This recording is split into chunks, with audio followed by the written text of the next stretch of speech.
Sign this resignation letter or we terminate you immediately. Those were the exact words. After 21 years of dedicated service, I was given 30 minutes to decide. I chose resignation, but I wrote my own version. One carefully crafted sentence. 5 days later, their corporate attorney called at 7:43 a.m., his voice tight with panic. "Ms. Shaw, we need to discuss the precise language in your resignation letter." Marcus Thorne, the CFO, went completely silent when I explained what I actually meant. Before we continue, please subscribe to the channel and write in the comments what city you're watching from so I can see how far my story has reached. But let me take you back to the beginning. Let me explain exactly how I ended up in that conference room at 4:17 p.m. on a Friday afternoon in October, watching 4 executives realize they just made a catastrophic error that would cost them everything they thought they'd gained. My name is Elena Shaw, and I'm 46 years old. For 21 years, I served as Senior Director of Global Operations at Zenith Logistics, a supply chain software company based in Seattle, Washington. I started in 2004 as a junior analyst, fresh from graduate school at the University of Washington. By 2025, my compensation had reached $192,000. I wasn't just another employee with a fancy title. I was the living archive of institutional knowledge. When our board forgot critical details about a major client, my phone rang. When finance needed data from 2007 that existed nowhere in current systems, they contacted me. I understood contract negotiations that happened before half our management team even graduated college. For 21 years, I was indispensable, until suddenly I wasn't. In February, Zenith was acquired by Titan Capital Holdings, a massive conglomerate valued at $11 billion. Their specialty? Purchasing medium-sized tech companies, systematically eliminating expensive, experienced employees, and replacing them with recent graduates who didn't know enough to question the exploitation. The new management team arrived on February 22nd. Our new CEO was Julian Vane, 35 years old, with a Yale MBA and a history of crashing startups. The CFO was Marcus Thorne, 33, a former consultant who was brilliant with Excel, but completely ignorant about how actual businesses operated. They stood in the conference room I had personally designed and gave the standard reassurance speech. "Nothing fundamental is going to change. We deeply value your contributions. Your positions are secure." I'd heard it all before. When executives promise nothing will change, it means everything is about to change. I began updating my resume that very evening. But I also started doing something else my father had taught me. I started documenting everything, every email, every process, every contract clause. I backed everything up to 3 separate encrypted hard drives. The realignment started in March. They fired 15 people, all over 42 years old, all earning more than $115,000. They replaced them with college grads for half the price. In April, they targeted me. I was excluded from strategic sessions I had led for a decade. Julian told me they were bringing fresh perspectives to the process. They reassigned my responsibilities to a 27-year-old manager named Leo, who had been there for 9 months and couldn't even navigate our legacy servers. They wanted me to quit so they wouldn't have to pay severance, but I refused. I showed up every day, performed flawlessly, and documented every slight. On June 27th, Marcus called me into his office at 4:45 p.m. on a Friday, always the sign of a hit job. He told me they were eliminating my role and offering me a senior coordinator position. The catch? A $98,000 pay cut for the same work. I smiled pleasantly and said, "I'll need time to consider this." Then I went home and called Miranda Stone, an employment attorney with 28 years of experience and an 81% success rate against big corporations. "They're forcing you out," Miranda told me. "Don't accept the cut. Wait for their move and document everything." I waited for exactly 38 days. On August 4th, the invite came. Conference Room C, 3:15 p.m. I printed my resignation letter, the one Miranda and I had drafted over 6 hours of meticulous legal review. I folded it into my jacket pocket and walked in. Julian, Marcus, and the others were lined up like a firing squad. Marcus slid a manila folder across the table. Option 1, resign now and take 3 weeks of severance. $11,077. Clean break. Option 2, we terminate you for redundancy and you get nothing. It was a clumsy threat. They were counting on me being too exhausted to fight. Inside the folder was a pre-written letter waiving all my rights to sue for age discrimination. I looked at them, young, smug, and certain they'd won. "I'll resign," I said. Julian actually beamed. "Excellent decision, Elena. If you could just sign here." "I'll write my own resignation letter," I interrupted. Julian hesitated, but he couldn't force me to sign his draft without admitting coercion. "Fine. We need it by 5 p.m. I walked out at 3:37 p.m. and went to my office. I printed the letter Miranda and I had perfected. 1 sentence, 42 words. I signed it in blue ink. At 4:17 p.m., I handed it to Julian. He skimmed it, barely reading. Fine. This is acceptable." I packed my boxes, packed my favorite fountain pen, and drove home. I set the boxes in my living room, poured a glass of wine, and waited for the lawyers to realize what Julian had just signed. They figured it out 5 days later. My phone rang at 7:43 a.m. "Miss Shaw, this is the General Counsel for Titan Capital. We need to discuss the language in your resignation, specifically the phrase, 'effective upon receipt of complete settlement of all compensation, benefits, stock options, and other amounts owed under my employment agreement and applicable law.'" I took a sip of my coffee. "How can I help you, counselor? What exactly do you mean by this?" "It's straightforward," I said. "My resignation is contingent upon being paid everything I'm legally owed. Until that wire transfer hits my account, I am still technically an employee of Zenith Logistics. And since you've locked me out of the building but haven't paid the settlement, I'm currently being paid $738 a day to sit on my porch." There was a very long silence on the other end. "And what exactly?" he asked, his voice trembling. "Do you believe we owe you?" I pulled up my spreadsheet, 63 tabs of meticulous documentation. I could hear the lawyer, Jonathan, breathing heavily on the other end of the line. "Let's start with the basics, Jonathan," I said, my voice as calm as a summer morning. "First, my base salary through the date of resignation, $14,769. Second, accrued vacation time of 142 hours. At my rate, that's $13,154. Third, outstanding expense reimbursements for the Seattle Client Summit, $4,287. That's $32,000. Jonathan stammered. "That's a far cry from $1 million. "I wasn't finished," I interrupted. Fourth, my annual performance bonus for 2025.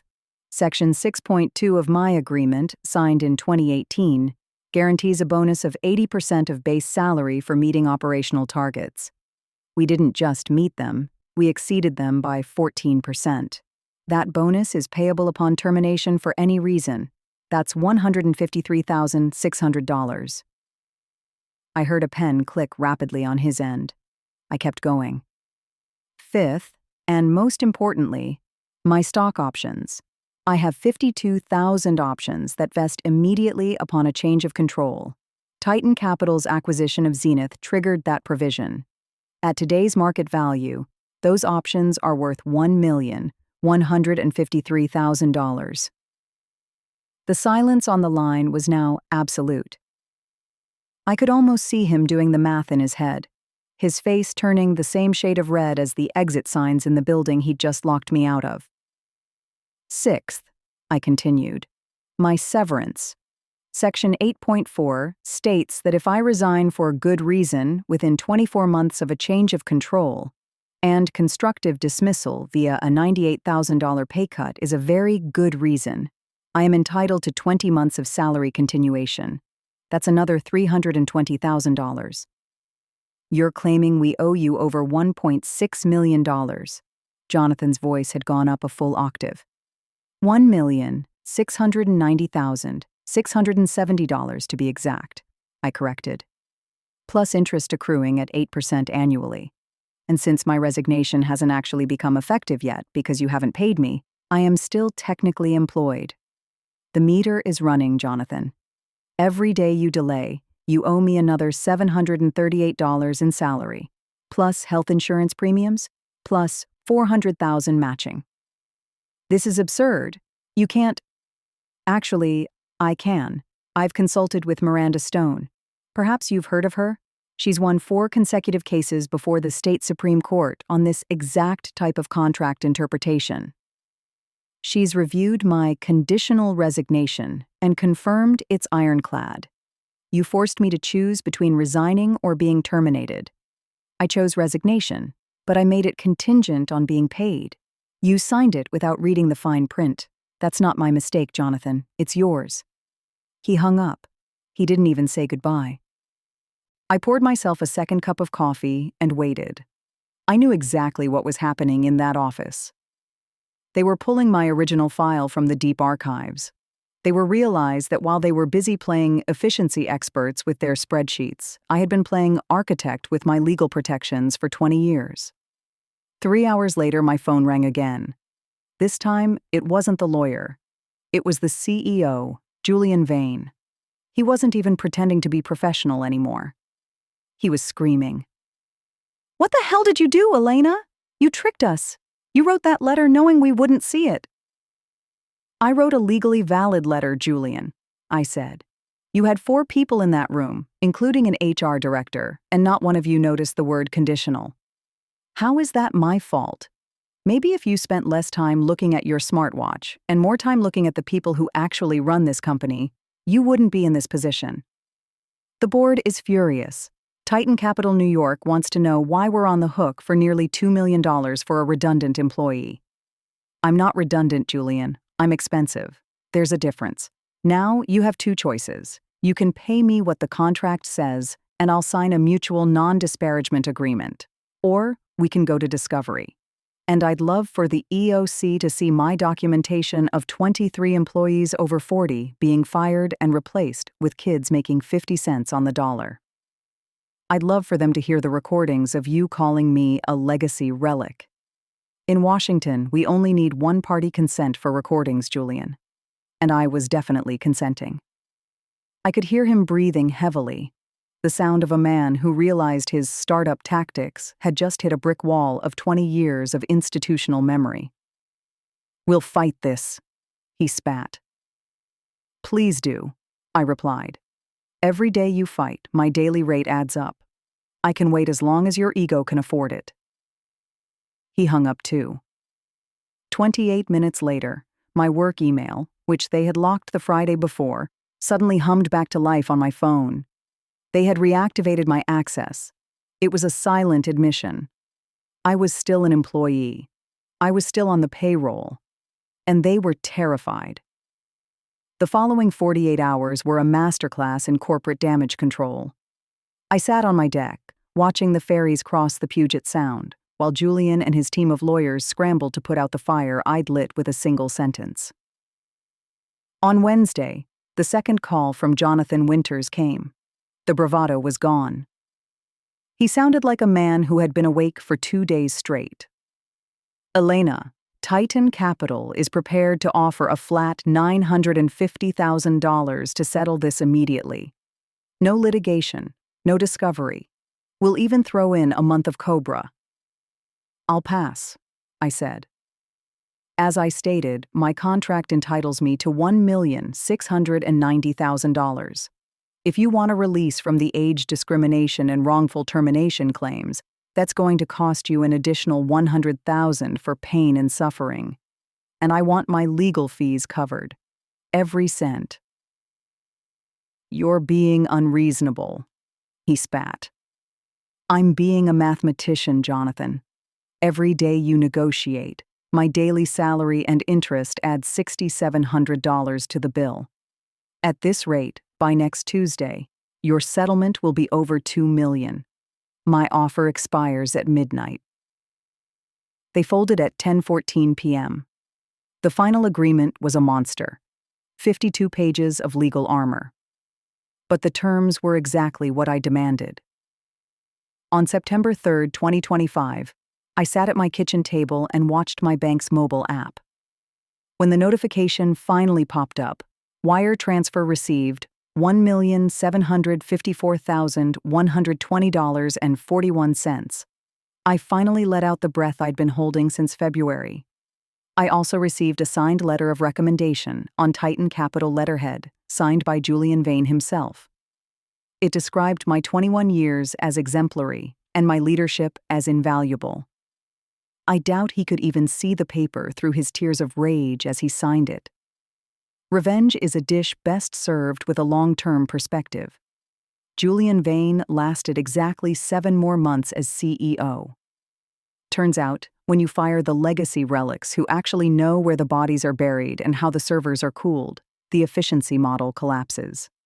By April 2026, Zenith Logistics had missed its quarterly revenue targets by 31%. The massive manufacturing clients I had nurtured for 2 decades didn't care about Titan's global framework. They cared that their shipments were late and their software was glitching. Julian was fired in a Tuesday morning bloodbath. Marcus Thorne, the spreadsheet whiz, quit 3 weeks later, citing irreconcilable differences, though everyone knew he was jumping ship before the board sued him for negligence. As for me, I'm semi-retired at 46. I spend my mornings at a local coffee shop in Seattle, but my phone still rings. Now I charge $575 an hour as a strategic risk consultant. My specialty? Helping veteran employees document their value and read the fine print before the efficiency experts walk through the door. I teach them what my father taught me: know your rights. 2. Document everything. 3. Never let a man in an expensive suit convince you that your experience is a liability.